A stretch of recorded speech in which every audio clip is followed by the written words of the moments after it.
How's it going, Rogues Gallery, and welcome to another Grand Archive video here on Red Zone Rogue. Today, we have another Grand Archive deck strategy deck profile, whatever you want to call it. We're going to be talking about Arisanna today. And if you are living under a Grand Archive rock, kind of like me for the last 2 months, she's good.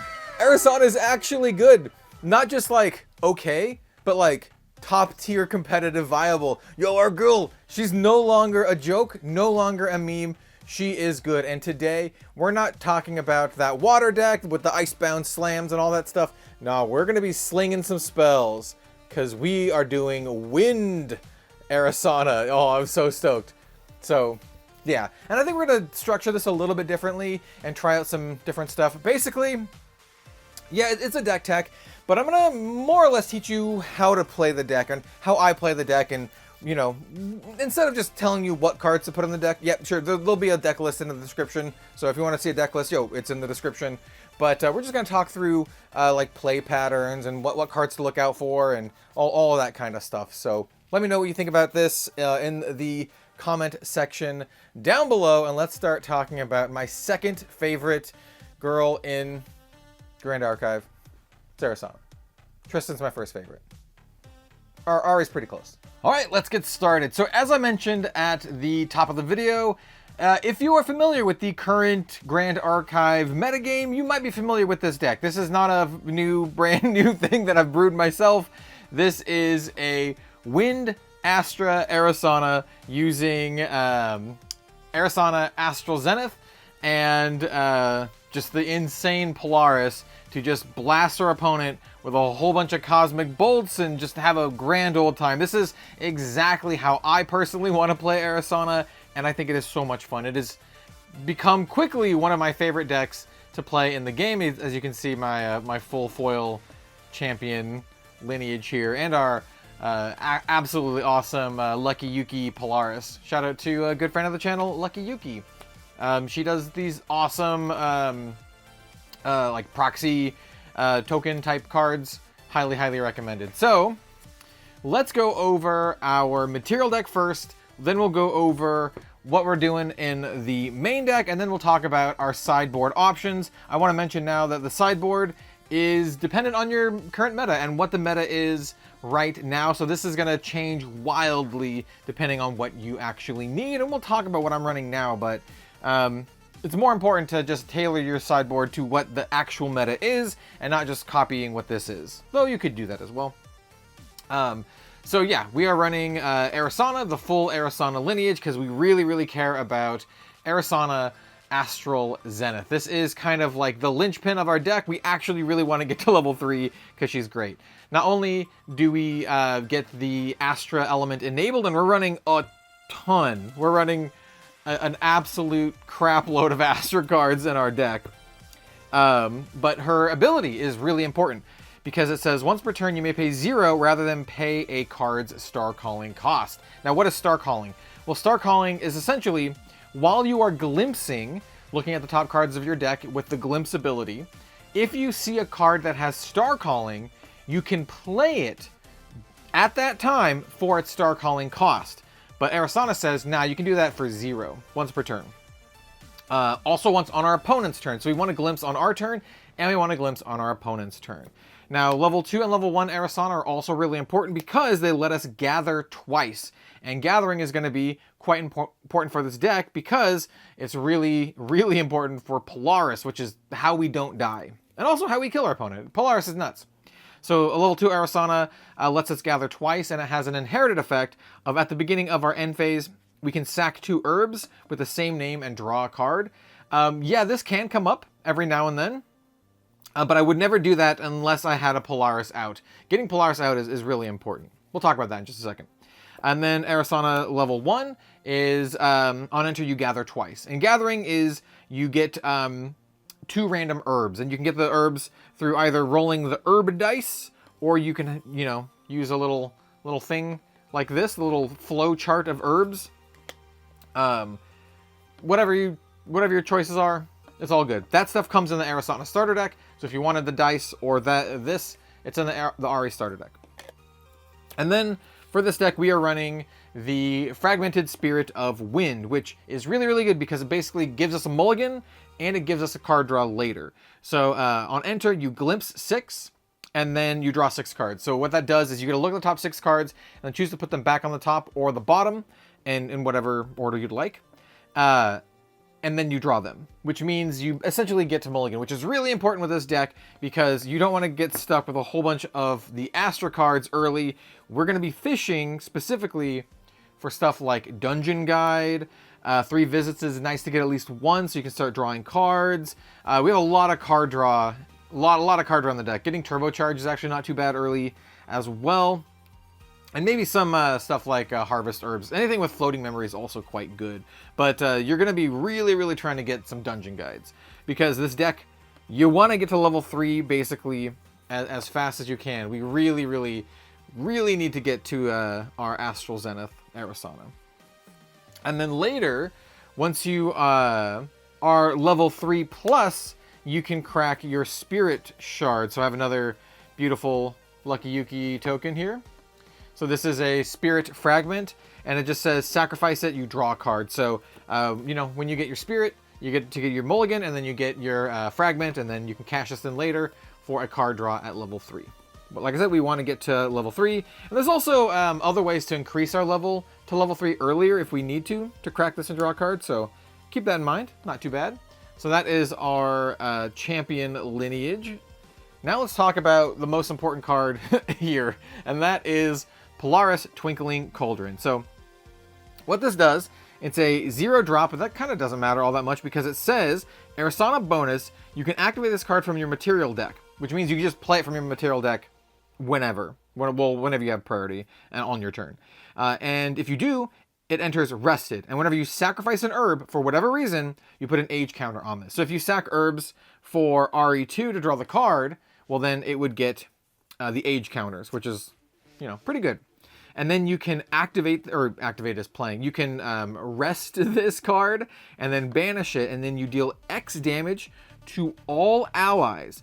Then you generate X Cosmic Bolt cards and you shuffle them into your deck, where X is the number of age counters on this. So this is how we don't die. We basically want to gather a bunch of herbs, and then we sack them for whatever means. We can sack them using their own abilities, or through stuff like RE level 2, or through stuff like our Prima Materia.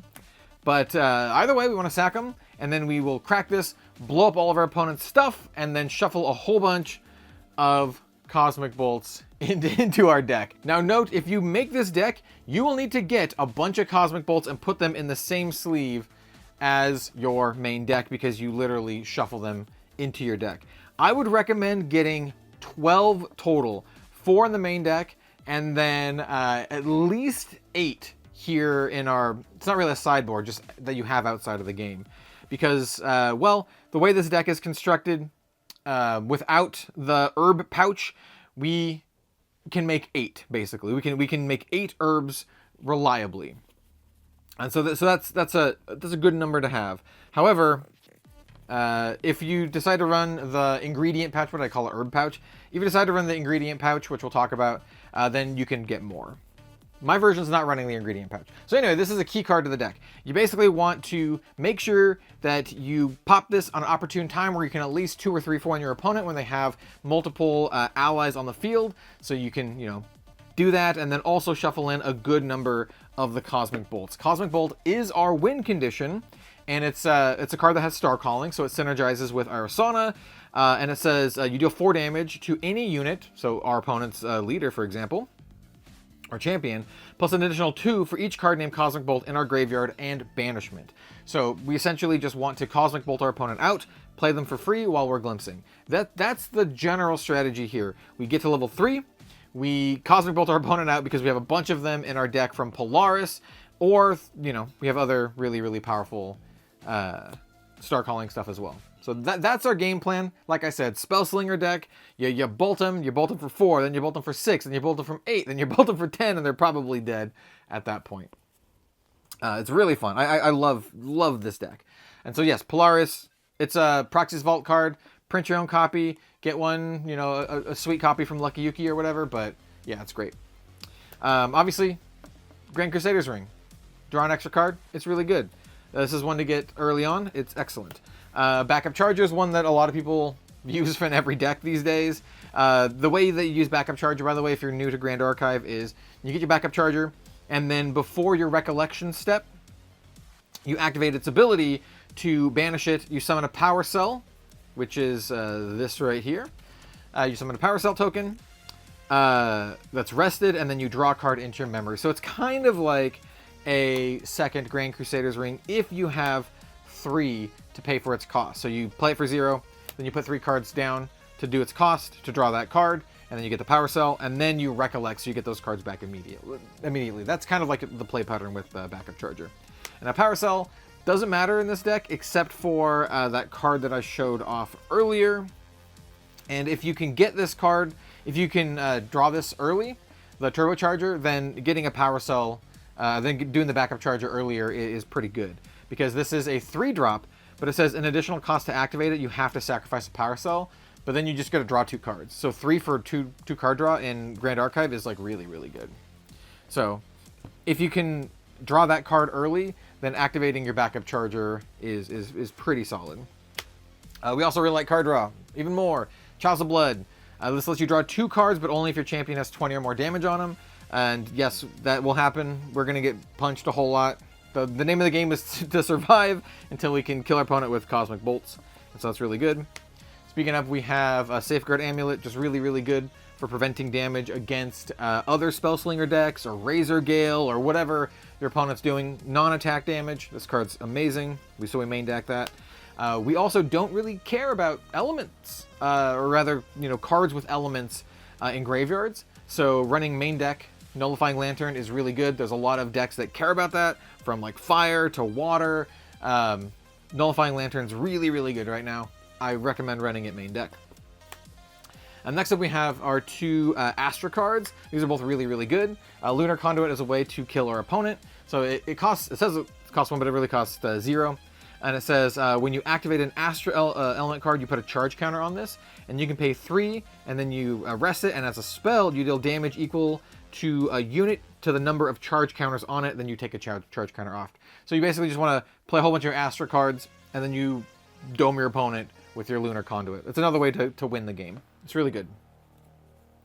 And then we have the Cosmic Astroscope. I really love this card as well. This is a 1-drop, and it says, class bonus, if you opponent with Glimpse X, you may have them Glimpse 3 instead. So if they're going to do a really big Glimpse, then you can make them do a smaller Glimpse. But more importantly, we can activate this, or rest it, and we get a Glimpse 3, which is really, really good. So we can do it on our turn, we can do it on the opponent's turn if we want, if we didn't do it on our turn.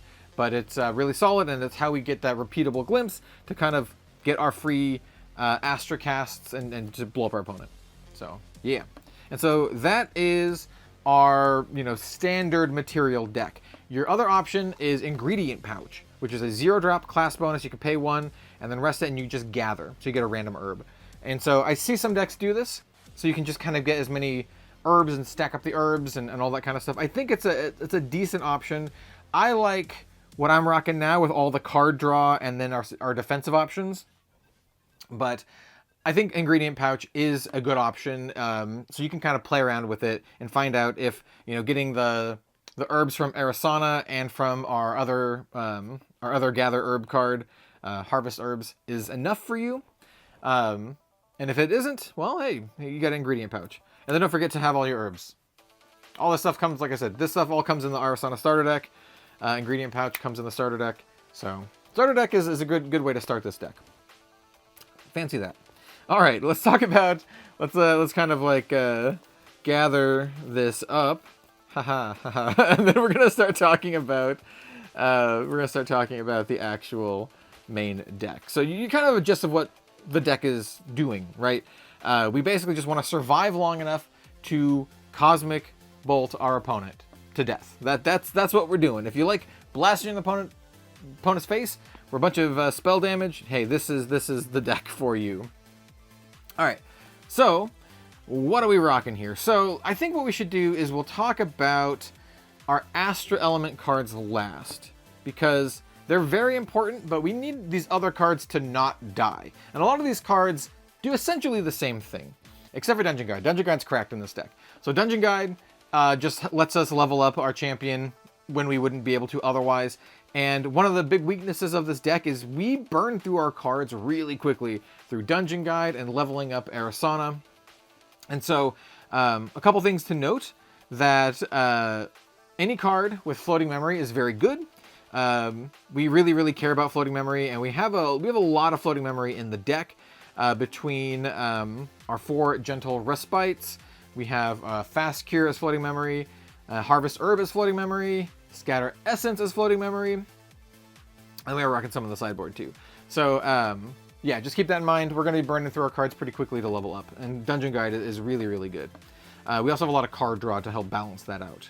So yes, Dungeon Guide's great. You got to watch out for, I think we're running some in the deck too, Stifling Trap. Stifling Trap absolutely dumpsters Dungeon Guide. So if your opponent's playing Wind, be really careful. If they have a couple cards in hand, and you think they might be able to play a Stifling Trap, be super careful that we don't get blown out. Or if they're an assassin, oh man, be even more careful.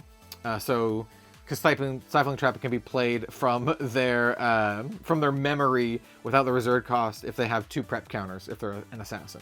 And what it does is it essentially just nullifies the Dungeon Guide's enter effect. So you pay for all the costs and you get nothing. It's brutal. It's a huge blowout. It's one of the most important cards in the deck. So yeah, Dungeon Guide, very important. Another really important card is 3 Visits. Well, it's just really good for churning through and drawing cards, but it's just really good. So this card essentially lets us draw cards and glimpse. Well, it doesn't technically let us draw cards. It lets us recover and glimpse. And it's really good. The glimpsing is super good. We want to do this. We can do this early to help sculpt out our hand. But once we're Astra, being able to glimpse just a whole bunch is super good. And so what it does, it's a 0-drop, and then you can activate it from your graveyard, and then you banish it after it resolves, and then you can activate it from your banishment, and then after you do that, you put it on the bottom of your deck. So you essentially can play it 3 times. However, you have to rest your champion when you do, and then you get a glimpse 2 and recover 2. You have to do this part. This card has been errated, so you have to rest your champion, but then you get a glimpse 2 and recover 2, which is really good. So you can basically do it once per turn. So yeah, we're only running 3 because we only ever need 1 active one at a time. And now we have a bunch of cards that let us either glimpse or draw cards. And we'll kind of talk about these first. So Mnemonic Charm is really great. It just lets us draw a card. It's a really good turn 1 play because you just get to draw more cards, and you get to put these on the field. These ones actually let us empower, which temporarily increases our level. And so empowering can be really good in this deck, specifically for cards like Wisdom's Respite or Reprise, which is level 3+, you get to draw a card into your memory. Otherwise, you also just get a glimpse. Or you normally get a glimpse, but if you're level 3+, you also get to draw a card in your memory. And then same with Indolent Leisure. If we're level 3+, we get the bonus. And then where is our shield? Our Nascent Barrier cares about our level as well, so we can prevent more damage. On top of that, as I mentioned before, increasing our level is really good for cracking our Spirit Fragment early, so we can also draw that card. So if we can get to, if we're level 2, for example, or rather, if we're level 1, then we can crack a Mnemonic Charm to draw a card from our Spirit Fragment, or do any of the other effects, which is really good. So this card's actually pretty useful in this deck. So yeah, definitely crack that level, the Empower bonus, when you can draw some cards or get a good bonus off of it. Wisdom's Reprise, same kind of deal. It lets us glimpse. This is actually one of the best cards in the deck, in my opinion, because it's just a 1-drop that lets us glimpse 3 and draw a card into our memory. Super solid. Don't be afraid to play these early on if you have to, and don't be afraid to crack your Mnemonic Charm to draw that card into your memory if you're kind of running out. Because like I said, we do gas out pretty quickly. As mentioned with Turbocharge, if you draw this early, that's when I would go ahead and go for your backup charger, or unless you have a good backup charger setup anyway. But yeah, still pretty solid. Indolent Leisure is a great little draw spell. It's basically like a 3-drop draw 2, and like I said, the backup or the Turbocharge is a really good 3-drop draw 2. And so it'll let you draw a card, and if you have class bonus 3+, you draw a card into memory as well. Running three of these. Gentle Respite. This is another 3-drop. basically draw a card, but it also has floating memory. It says if your opponent's influence is greater than yours, draw a card into your memory. And even though we're drawing a lot of cards, we burn through our influence super quickly because we are trying to get to level 3 as fast as possible. So these cards that say, like, if your opponent's influence is greater, they're actually turned on a lot. And also has floating memory, which is just super, super important. So we're running 4 of these. And very similar to that, we have the Fast Cure, which is if our opponent's influence is greater, then we get to recover 4, and it has floating memory. Don't be afraid to play this without healing, without getting that recover 4, just to do the floating memory. There are some cases where you can do this early on, especially if you don't have anything else going, if you have a bunch of Astra cards in your hand. Being able to just do a Fast Cure at the end of your opponent's turn, so you're able to actually get cards into your memory so you can level up into Ari, it is quite good. So yeah, big tip on this card, don't be afraid to use it and not get the heal off. But it's also just great. It's also just great for the heal as well. Another really, really good early turn play is Harvest Herbs, and it's super simple. You just gather and has floating memory. Yeah, that's really good. I do want to note, any of the things that have class bonus floating memory, if you're just a spirit, you won't get the class bonus, so you have to be at least RE1 to get the class bonus. But either way, you always get to gather 1. So this is just a nice little efficient card. One of the best cards you can play turn 1, in my opinion. That one, Wisdom, no, Mnemonic Charm. These are my favorite turn 1 plays in the deck. Or even 3 visits to kind of get the ball rolling a little bit. Just to help sculpt things out. We have Scatter, well, if you're going first, turn 1, probably don't play this, but if you can maximize the effect, right? If you can actually make use of the recover, I would say. Otherwise, you probably just want to hold it in your hand. Next up, we have Scatter Essence. Now, these cards some of them are interaction. We'll talk about this one first, actually. Nascent Barrier is very good. Like I mentioned before, it cares about your level, so you prevent the next 1+ level that damage that will be dealt to your champion this turn. Which means if you are level 3, this will prevent 4 damage, which is great. You can use those Mnemonic Charms to increase that, which is also really good. But more importantly, at level 3, you get to Glimpse 3. So another way to activate our Astra cards on our opponent's turn while they're attacking us or trying to deal damage to us. This card's really, really good for the deck. Any of the cards that Glimpse, so we have the Nascent Barrier, we have the where is it? The Wisdom's Respite or Reprise. These are really, really good cards. Like being able to Glimpse, same with the 3 visits. These are really, really good cards to enabling what we want to do. So use these early if you have to, but if you're level 3 Ari, that's when things can really start popping off. And next up we have a couple interaction cards. So Scatter Essence is super, super good against any of the Fantasia decks. And there's a bunch of Fantasia decks. There's Razor Gale, there's the Water decks. This card is super good. It blows up a Fantasia and it has floating memory. We're also running more in the sideboard. So we're running 2 main deck because it's so prevalent, and we're running 2 more in the sideboard. The same is true for Stifling Trap. So we're running Stifling Trap and Scatter Essence, full play set, just split between the sideboard and the main deck for now, depending on your meta. And so yeah, this is really good against the Fantasia decks. And then Stifling Trap is really good against anyone that has enter effects. So if your opponent is playing Dungeon Guide, or if they're playing Crux, Stifling Trap, stifling their Ghost of Pendragon is always pretty funny. Like, nah, you don't get a draw. What it says is, it says, deal 2 damage to target ally, then negate all on-enter effects from that ally. Yeah, pretty solid. And like I said, we're running 2 of each in the sideboard as well. So if you're playing against a deck where these are good, you put in the other ones. Simple. So we won't need to talk about those when we get to the sideboard. All right, so that is the non-Astra main deck. Let's talk about the good stuff. Let's talk about the goods. So let's talk about the Astra cards. All right. We're gonna go with our big damage cards first. So we have Comet Fall and we have Cosmic Bolt. I already talked about Cosmic Bolt. Cosmic Bolt is our win condition.